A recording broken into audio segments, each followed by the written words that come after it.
Hi, everyone. This is Hal Hawkins with the Retro World Series. We are back today for our second podcast. So, um, one announcement or a couple, I guess, all combined into one. And it's not very good news. Yeah, we've pretty much all our conventions have been canceled now.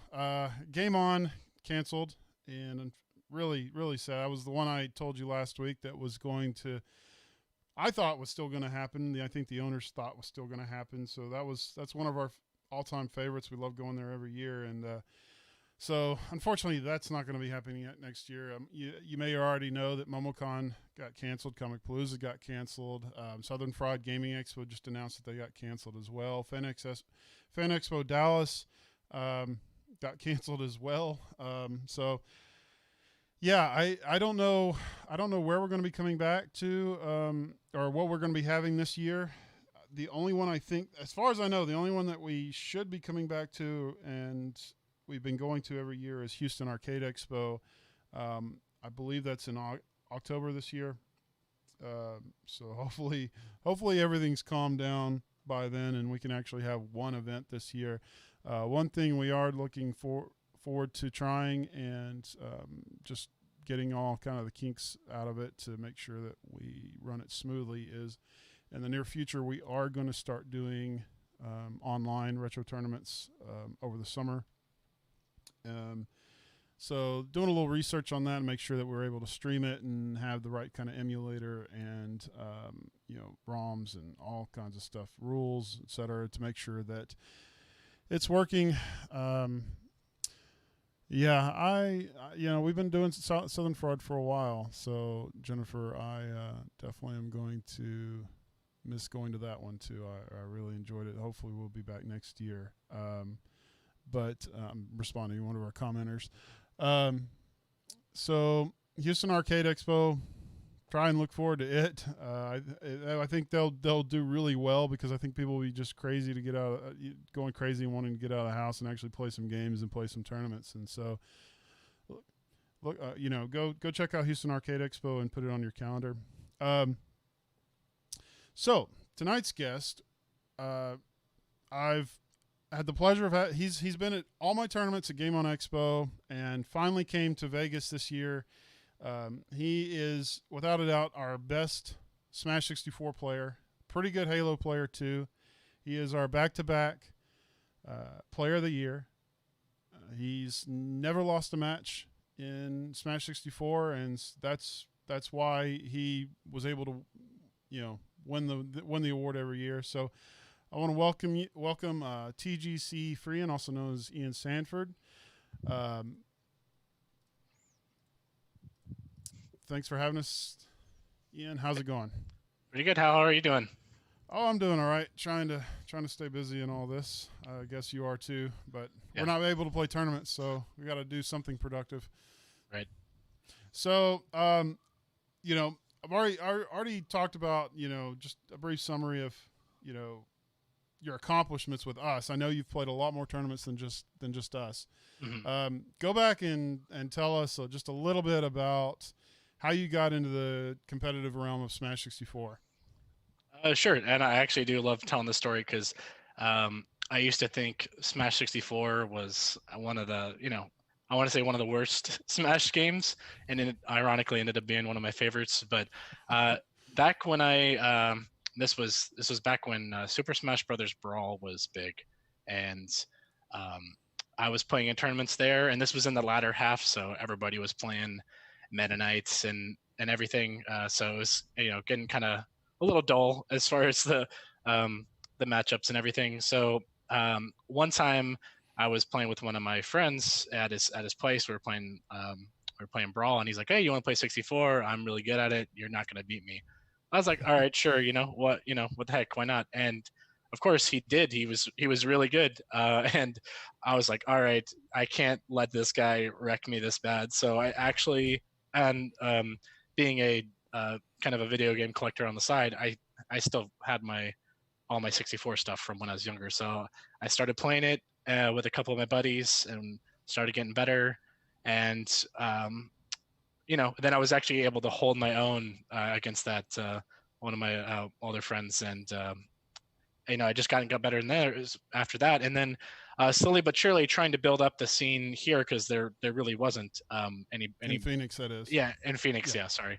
Um, slowly met some people like over Facebook, and I actually ended up uh, hanging out and meeting up with somebody who I knew in high school who had just I messaged randomly on Craigslist, and it ended up being that person from high school. So that ended up being hilarious. But slowly but surely, kind of build up a small community here in Arizona, which some of them have definitely come out to the Game On Expo tournaments for Smash, and then so once I got a little bit better, I felt more confident. I was like, okay, let's go ahead and let's fly out to, I flew out to DC for a tournament. I flew out to the California tournaments as well, and I was slowly but surely getting, better. I wasn't placing super well, but um,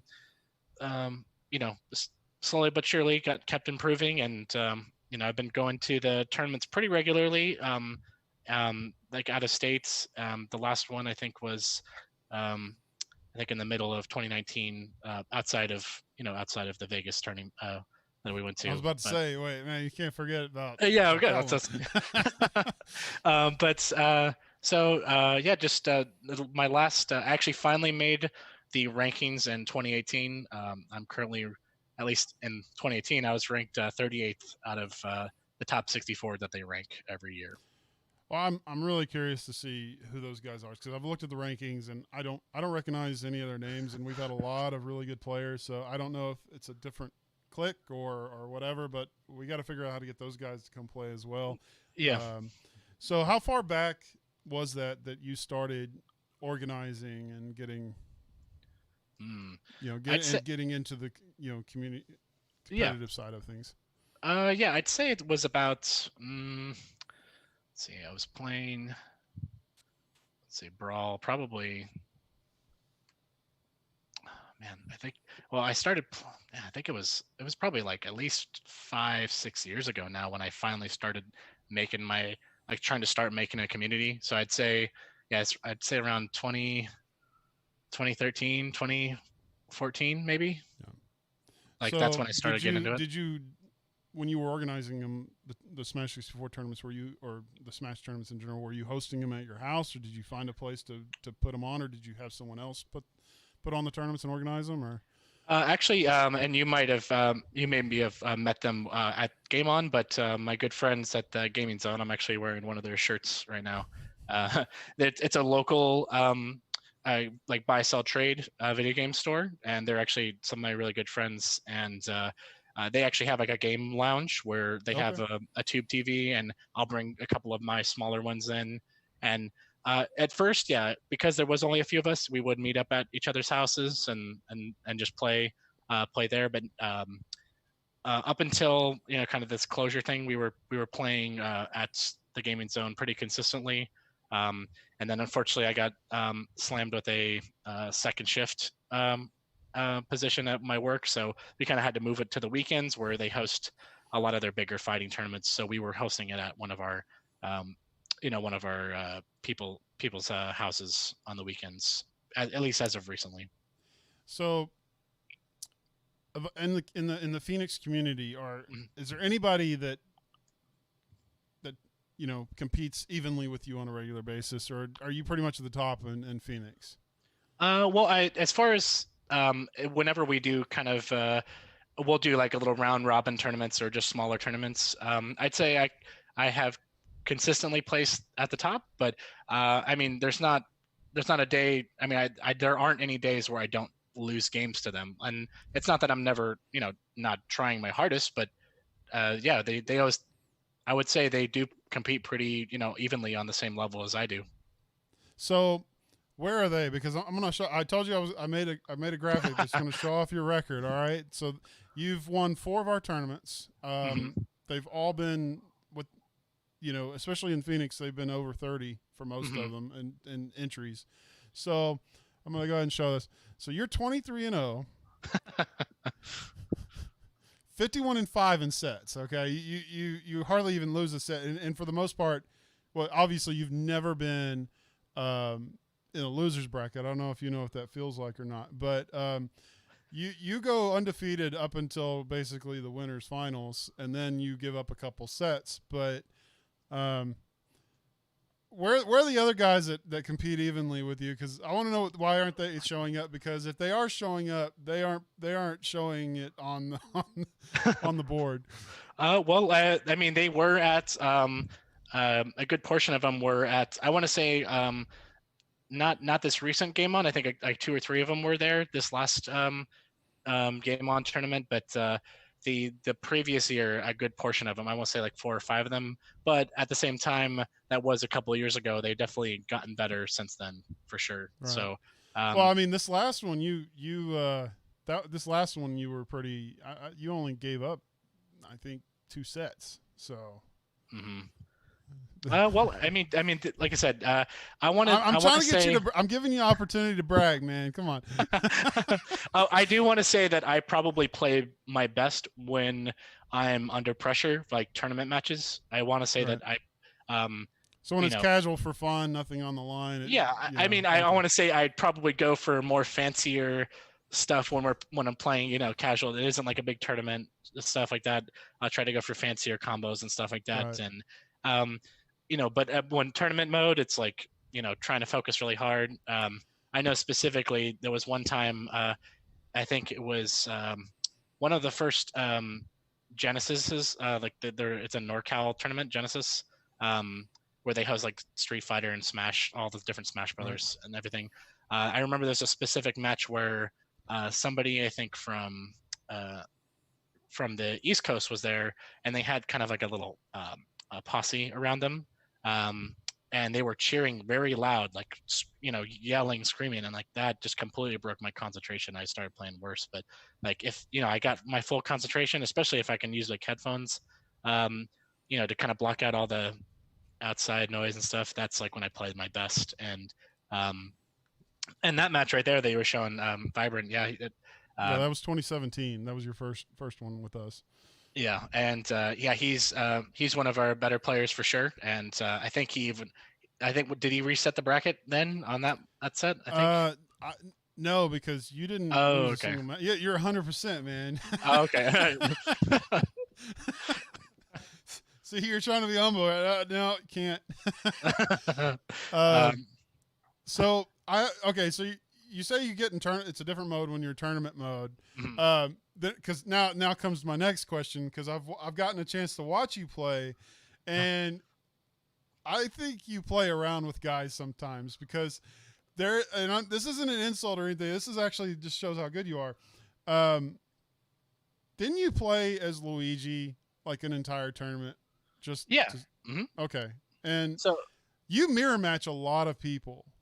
I've seen this. Like, you did this in Vegas as well. You just mirror match the guy, and I was like, is this, because I haven't figured out, because this is basically a 2-question thing.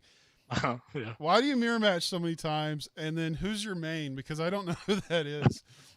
So I don't know if you were looking at the rankings, but my main and he is the worst character, like voted by kind of everybody. Just because he has the worst tournament results and everything, but I do main Luigi. Luigi is who I. So see, we thought you were when you did that. One of my staff came up to me. He's like, "This guy's just playing with Luigi and busting everyone's butts, man. Like, is he serious? Like, because my guy was assuming that was the worst character, so surely he's just messing around. But so Luigi is your main. Okay. Yes, Luigi is my main character. But I haven't seen you use him. You didn't really use him in Vegas. You were just kind of mirror matching guys. Yeah. Well, so. Yeah, I remember. Yeah, I remember specific. I'll play one character, and then if they were still playing that same character, I mean. Is that a way to get in their heads? Well, a little bit, but at the same time, I mean, I do like playing the whole cast.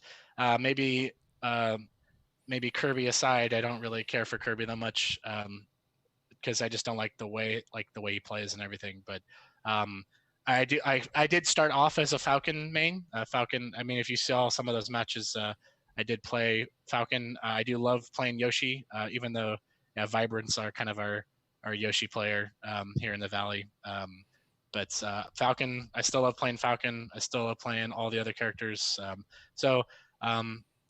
I mean, I wasn't. It was by no means a. Because in Vegas you did Zelda, right? You mirrored his Zelda character, right? In the Yeah, grand Link. finals, I think so. or Link Link? or Yeah, sorry, Link. Yeah. yeah, yeah. Because I do love. There's like one of my friends who, one of the owners of the gaming zone. We used to play Link Dittos. We just play Link Dittos all day, and Link's super fun to play. He's not a great character by any means, and his recovery is awful. But uh, yeah, I love playing the whole cast. And when I will say when I do feel more comfortable against who I'm playing with, it gives me a chance to try and play them in a tournament setting. So not like I said, I I was feeling definitely more comfortable when I was switching my characters around, but at the same time, I did want to try playing those ones in the tournament because when I'm up against some of the guys from the actual 64 league rankings and stuff, those guys I do have to play like my hardest that I can because they are very good. And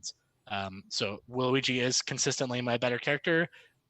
A lot of people aren't expecting Luigi to be played very well, so that that was kind of my edge for a while, and now I've just kind of made him my own, and I played I consistently play him at a level where I can compete at the higher rankings with him. So I kind of I love playing as him, but again, like I said, I love the other characters. I try to whip them out in other tournaments as well if I feel comfortable enough to do that. So how often, not without giving too much information away about your tips on how you got so good, how often do you practice? Uh, well, so um, I want to say That specific game. I know you play other Smash and other games, yeah. but how often do you play Smash 64 on a weekly Uh, basis? well, as of late, because of the whole outbreak and everything, I want to say none at all. But my really should be the opposite, right? right, you think, but well, and the thing is, it's like it's hard to practice when you don't have somebody to play with. Yeah. So, Well, yeah. but the even when like consistently having our weeklies, the only time I would play is on the weeklies. So I actually don't really practice too much in my free time. I just will play on the weekends. I don't want to sound like I'm being cocky or anything, but that's Yeah, the I only don't time I need play. to practice. Well, I mean, this is why I wear this shirt. If it's NBA Jam Tournament Edition on SNES, give me 5 minutes. I'm good. So it's okay. You can. That's the one game I'll brag about. The other, Yeah. So. But yeah, just once a week at the weeklies that we have, just on the weekends. I mean, we'll play for like 6 hours, but that's Yeah. about it.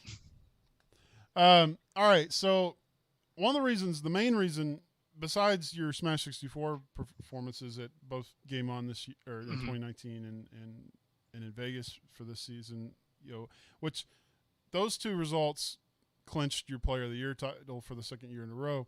But you also got second in our Halo tournament. So you're a Halo. Have you been playing Halo for a long time? So I actually hadn't.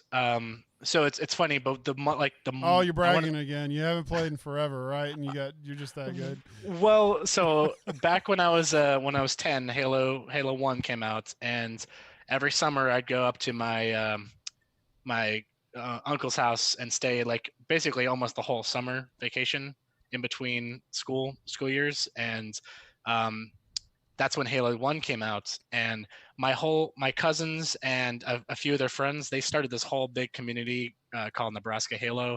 And so when I went up there, every day it was just Halo 1, Halo 1, Halo 1, Halo 1. And then once online and Halo 2 came out, that's all it was, Halo 2. Yeah. Like I want to say I want to say collectively I've probably still played more Halo 1 and Halo 2 competitively or just online than even Smash 64 at this point because of how much competitively in Phoenix. Do you organize competitions there for that?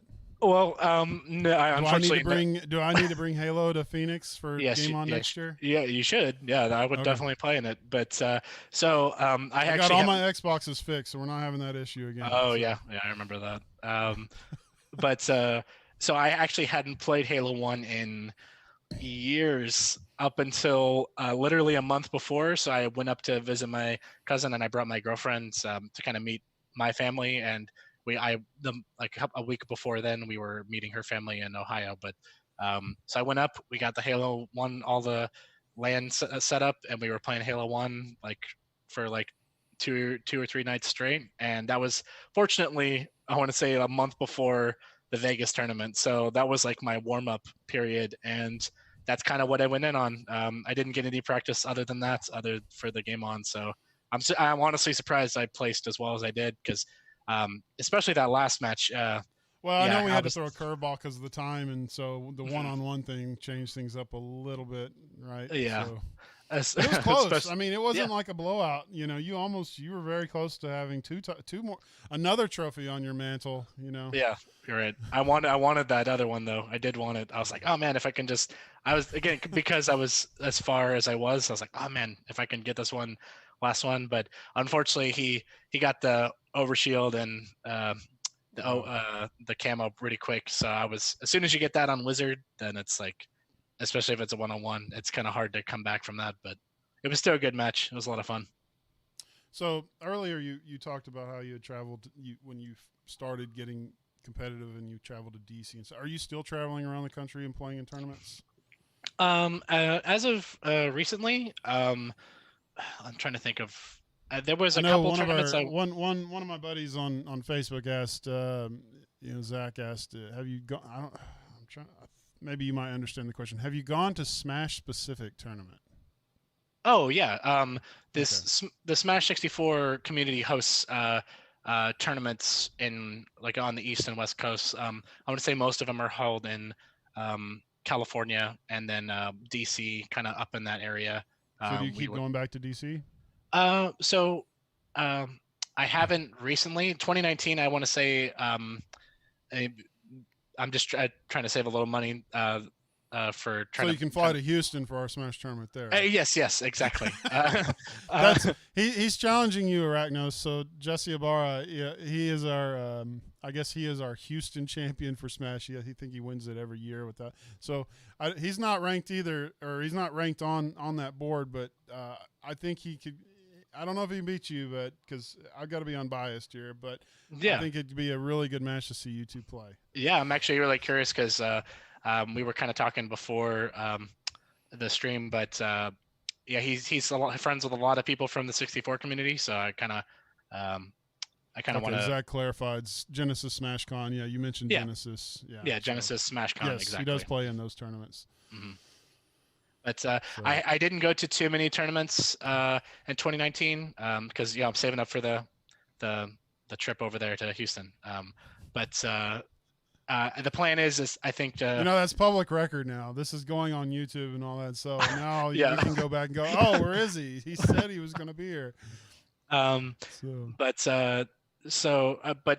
once the pandemic calms down a little bit more, once they start hosting more bigger tournaments again, because they've been kind of doing a thing online. They've been doing online tournaments and stuff, which I haven't really got my setup ready for that. But as soon as it comes out, I do plan on going to more tournaments as soon as they open them back up and everything.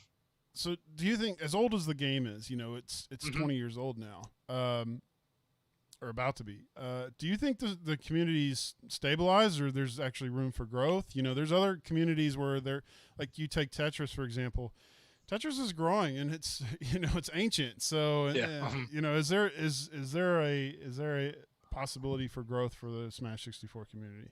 I mean, I think there is always hope that we can get more people, and anytime we try to kind of advertise ourselves a bit when it comes to hosting these tournaments, especially when they're hosted with other games as well, try to get our name out there. But I don't think it'll ever. The guy who lost you in the finals was Captain Hook. He played in a whole bunch of our other tournaments. Yeah, and he's actually in the comments, I think, right now talking too. Yeah, I think and hope that our community can grow a little bit bigger. I don't think it'll ever get back up to or as big as Melee ever was or Ultimate is right now. But I would say as far as like the amount or the numbers that we have, which is, I wouldn't say, like, if you include everybody in the whole like world, like the people in Peru and the people in Japan, everything like that. All those communities that are actually really big. I'd say we have I about know, like three. in the Tekken community, all these people are coming out of Pakistan and Mexico, Right. tearing things up. So where are these guys for the Smash 64? So Right. maybe the But games yeah, are finally being released there. So right. But then we have like about a few hundred people, and I still see the same names as I was seeing 2 to 3 years ago. So we're still pretty stable as far as like the amount of people, and I think it being a smaller community, it kind of makes us a little bit more close knit, and right. everybody knows everybody kind of thing, and I kind of like the way it is. But of course, if we have more people, then that's great. Then that means more tournaments. That means more people that uh, everybody can connect with and get better and grow, kind of thing. So As long as there's not a bunch of Kirby versus Kirby matchups. yeah. That Oh can actually yes. go a I little mean, faster. I remember some of those matches from Vegas. That was like a 30-minute match. I was like, oh my gosh, will this ever end? Yeah, I mean, I was like resting my head on my girlfriend's shoulder. I was just like, oh, is it over yet? So do you think, like for example at Game On Expo, our tournaments were free entries. Do you think that encourages turnout, or do you think if adding, I'm asking for your advice a little bit, but do you think adding an entry fee and a payout would increase turnout for it, or what do you think is the key to really getting everybody out of the woodworks and coming and playing a Game On next year?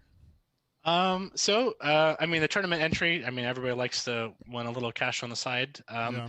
I think just having a decent one, no one wants to spend like 25, $50 for Well, a you've already had tournament to entry. pay an entry to get in the convention, so Exactly. Yeah. When it comes to stuff like that, maybe just a smaller, um, you know, uh, entry fee, I think that's fine, especially because you have to get to $10. the convention. That's totally fine. Yeah. I think that's totally reasonable.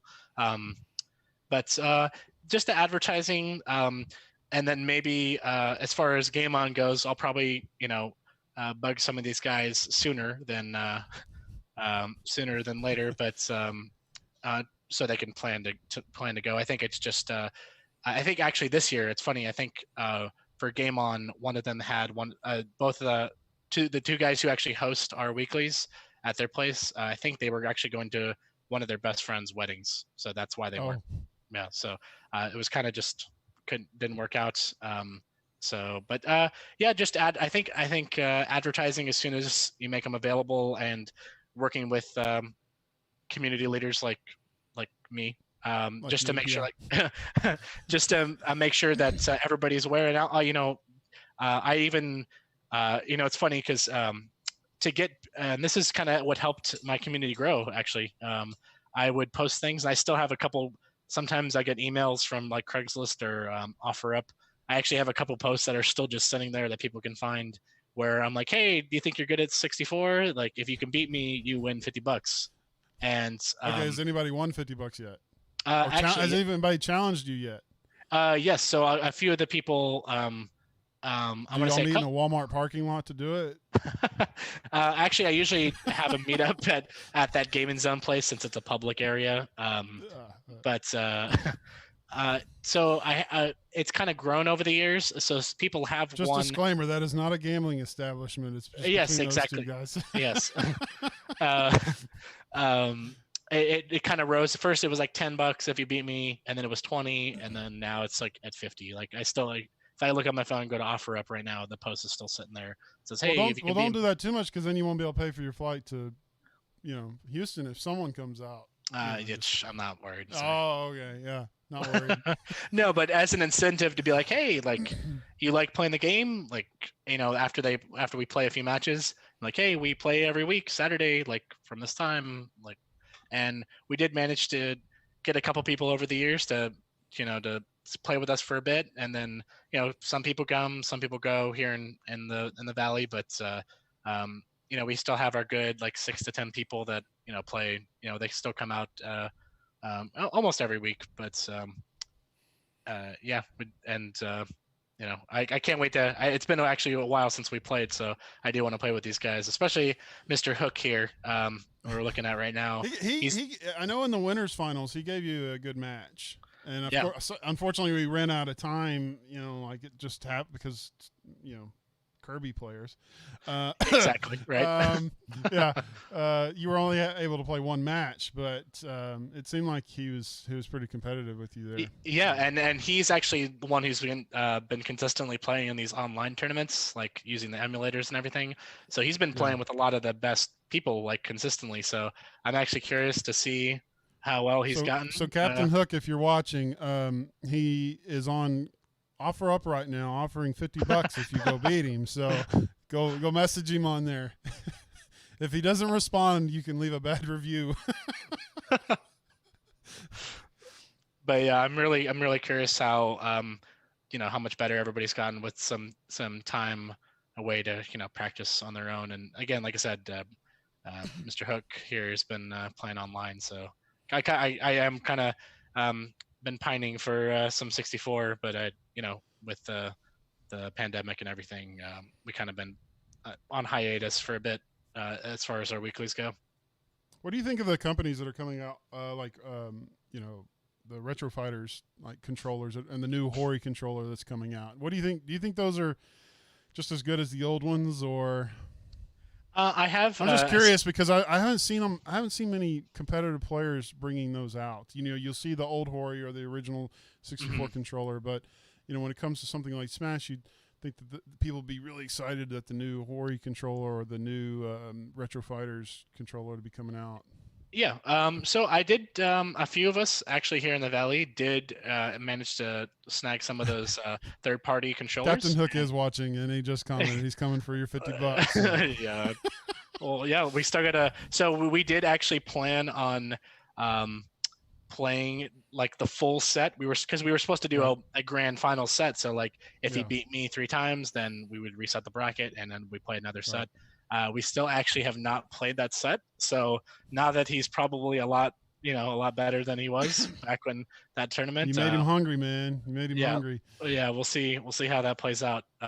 But y'all actually tried some of the controllers. Is that what you were saying? Yeah. So those unfortunately I can't think of exactly which, because there was a couple different brands, but I know there was one from Kickstarter and everything like that. There was like a 64 controller specifically.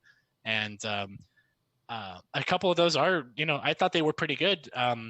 I wouldn't ever use them in a competitive scenario, just because I'm so used to the 64, the original 64, and I actually managed to get one of those steel sticks. I've heard good things about those. Are they?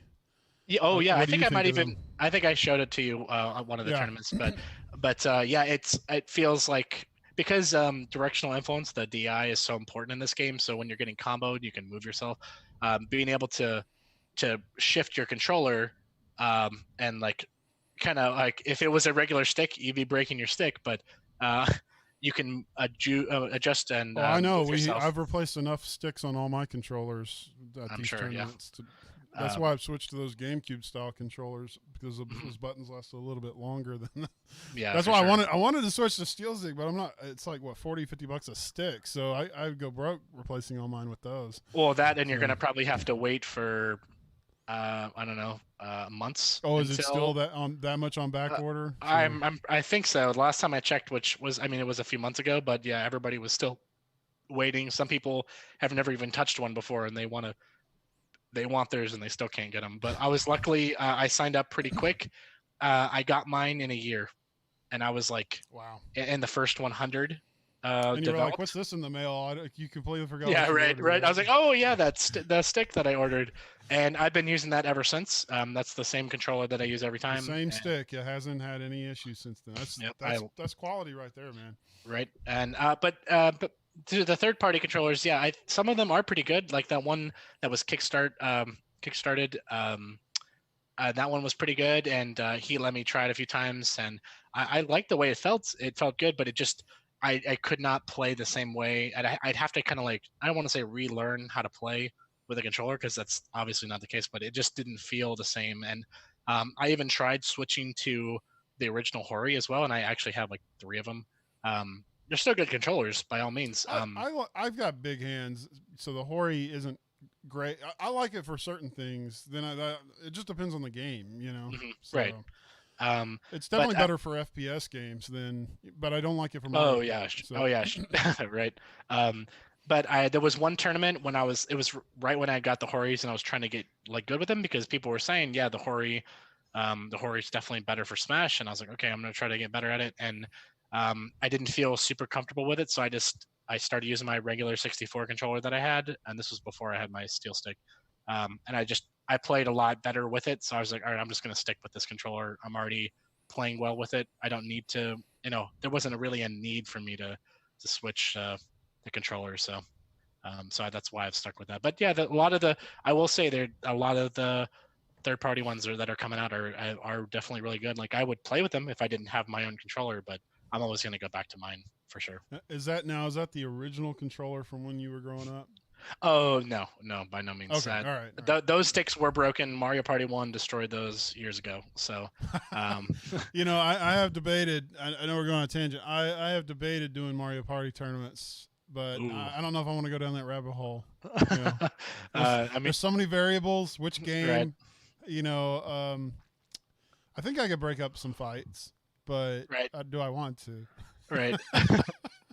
I was actually planning on playing some Mario Party with a couple of my friends here, and just not tonight, but in the next coming week. So but yeah, Mario Party is amazing. That'd be actually, it'd be fun, just kind of like maybe a free tournament, or like just throw $1 in, because it's it's a toss up anyway. Yeah, you have to be good at the mini games, but yeah, sometimes you just get hit with the bad luck and you lose everything. So besides 64 and Halo, mm-hmm. for Game On 2021, is there a tournament you want to see? Because I think you've earned the right to maybe choose one tournament. Oh. Is there a special tournament you want to have that's like, okay, I've always wanted this to be a tournament, or they've never had it? What's the third thing you would want? Is there even one? Let me think. I'm trying to think of like anything on Super Nintendo or something. Because Super Nintendo is my favorite console. And oh, really? Okay. Mm-hmm. What's your game for that? Like, what game? Like competitive wise, or just in general? Competitive. Jeez. Let's see. I really loved UMK3. UMK3 was a lot of fun. Did we host a UMK3 tournament at Game On one year? But we did it on 360s because it was the arcade version rather than the SNES version. I know we've done a UMK. Halo 3 is not retro yet, Josh. Sorry. Oh yeah, Diddy Kong Racing. Not quite. Yeah, Diddy Kong Racing. Yeah. For 64. I haven't done that yet. We get so many people playing Mario Kart. It's hard to switch to Diddy Kong because I get it. I see people post these they make these troll posts on all these groups, and they're like, Diddy Kong's better than Mario Kart. And I get it. I understand the argument. I don't necessarily disagree. It's just wasn't as popular. So right. But yeah, if it was. Yeah, now that I'm thinking about it, Diddy Kong Racing would be fun to have. UMK3 would be cool too. I'd have to practice back up for that. I used to play just as like Shang Tsung and just switch to any character that I wanted like mid-match, and that was a lot of fun. Yeah, I think Diddy Kong Racing would be fun. Oh yeah, and then Captain Hook, he wants Blitz back. Yeah. He was the one who won Blitz. Blitz. I gotta say that was fun with Tim Kitzrow there. I don't know if you saw that, but yeah, to have the voice of NBA Jam and NFL Blitz there, it worked out really well. So right. Yeah, I'd love to do that. I don't know if Tim Kitzrow will be back. That would be awesome if he would come back. I don't even know what city. I think he's out of Chicago. Is he out of Chicago? But yeah. So I'm gonna give you a list of because I made lists when I first started Retro World Series. I made lists of every competitive game, or at least decent competitive game for every console there was. And so for SNES, I had Godzilla, Kaiju Daikessen, which is the Super Famicom like Godzilla fighting game, Gundam Wing Endless Duel, Ken Griffey Presents Major League Baseball, another baseball game called Extra Innings, Killer Instinct, MK2, UMK3. NBA Jam Tournament Edition, Saturday Night Slam Masters, Super Bomberman 2, Super Mario Kart, Super Off-Road, Tetris Attack, Tetris Battle Gaiden, Top Gear, and Weapon Lord. And that was kind of the list of, Yeah, I mean, I couldn't think any. If I'm missing outside of those. something, feel free to chime in. But that was what I thought would be the kind of Yeah, the I mean, main competitive. those are all good ones for sure. Yeah, I think. And we've had good success for Super Mario Kart. Super Mario Kart usually does really well, surprisingly, at our events. Sometimes really doing better than Mario Kart 64. So yeah, for a racing game, that's a pretty fun one. Yeah, no, I actually we had that last year, and it was great. See, I love all the Mario Karts. 64, as nostalgic as it is, that's probably my least favorite. Well, it definitely can get a little cheap if you're in first place or something. Oh, right, right. But it seems like something's going to happen. Yeah, some of those maps are like Rainbow. It's a little one-dimensional too, because I mean, they were trying something different, and there wasn't as many. Yeah, for sure. That's kind of I guess that's why there's the argument over that Diddy Kong is superior, is because of all it's a little bit more diverse, and especially because you can use different vehicles rather than just carts. You can actually fly planes and shoot rockets and stuff. Exactly, right. When does GameCube become retro? When is that? Oh, when the controllers get not expensive. Oh, okay. I did back in the fall. I kind of did a Q&A where people could, for the first time, where people could talk to me, and people were asking me that, when are you going to start doing GameCube games? I can get GameCubes. The problem is the games are expensive for the good, like Double Dash and Melee, and I don't know if I want to go down the Melee rabbit hole.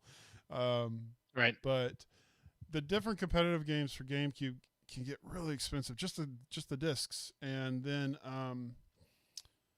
because of the Melee community, the controllers are so expensive, and so people were asking me, well, why don't you just let people bring their own controller? We generally do, but the problem is the way we work with conventions, these are free play areas. We have to provide controllers because not every attendee is going to have a game. And I mean, you're talking for a one in just crap condition is $20. And so I'd have to get, 20 or 30 of them.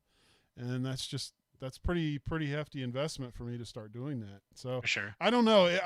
It's getting there to where it is really retro, but it's not cheap like no, Xbox. I understand. Xbox is cheaper than, or PlayStation 2 or something like that. So I just was a really big Double Dash guy. That's probably like my favorite Mario Kart. And I actually have 8 GameCubes, 8 LAN adapters, and I think I still have 6 Double Dashes on me. Oh, you're stocked up then. Yeah. I searched far and wide for the LAN adapters. So Double Dash is your game. All right. So last week, I don't know if you watched, but our buddy Christian Dietering claims to be the best Double Dash player in the world. He claims, I've never seen it, but he says he's done it. He can dodge a blue shell. Okay. So we're going to have to figure out if you fly to Houston, because you already said you were. He's in Dallas. I'm going to get him to come down in Dallas, and y'all are going to play Double Dash, and we're going to record that. Okay. Just to make your trip worthwhile. It won't be just Smash. We're going to have Double Dash too, right? And throw Halo on there too. Throw Halo on there too. But, well, man, I know we've been at this for 40 minutes now. I know you were like, man, this is only going to be 15, 20. We're at 40 minutes now. So I didn't even notice the time. Wow. I think this has been a great second episode. I really appreciate you coming on.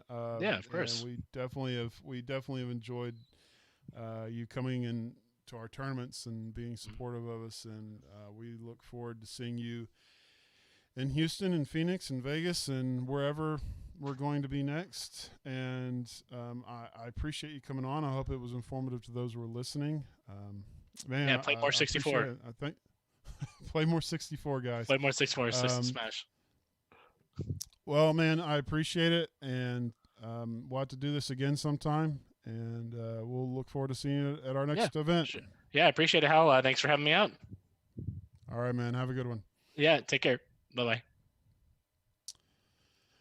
All right, guys. That was our 2-time Player of the Year, TGZ Freean, also known as Ian Sanford.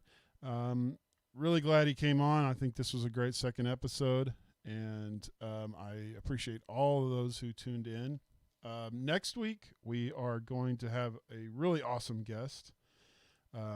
He is John Lester, also known as Gamester81. He is the owner of Game On Expo. Now, I know that I told you that Game On Expo was canceled for this year, which is true and sad at the same time.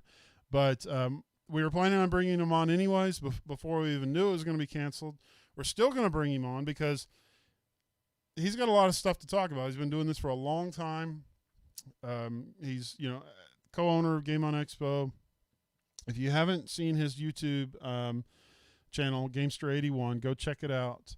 He reviews a lot of stuff. I've definitely, when I first got into the competitive side of things and I was looking for the right equipment and right kind of, controllers, whatever, he's reviewed them and he does a great job of it. And he also is part owner of Collector Vision, which I don't know if you've heard of the game Sydney Hunter. They've produced that game, and so we'll be able to talk about that as well. So it is going to be a great episode 3. It's going to be May 28th, next Thursday, 8 p.m., same time as tonight. We're going to try and do this the same time every week if we can. So I appreciate you tuning in. And if you didn't have a chance, we'll still have it up on Facebook and YouTube, so you'll be able to watch it later on. So that is it for episode 3 for the Retro World Series. Thanks for tuning in.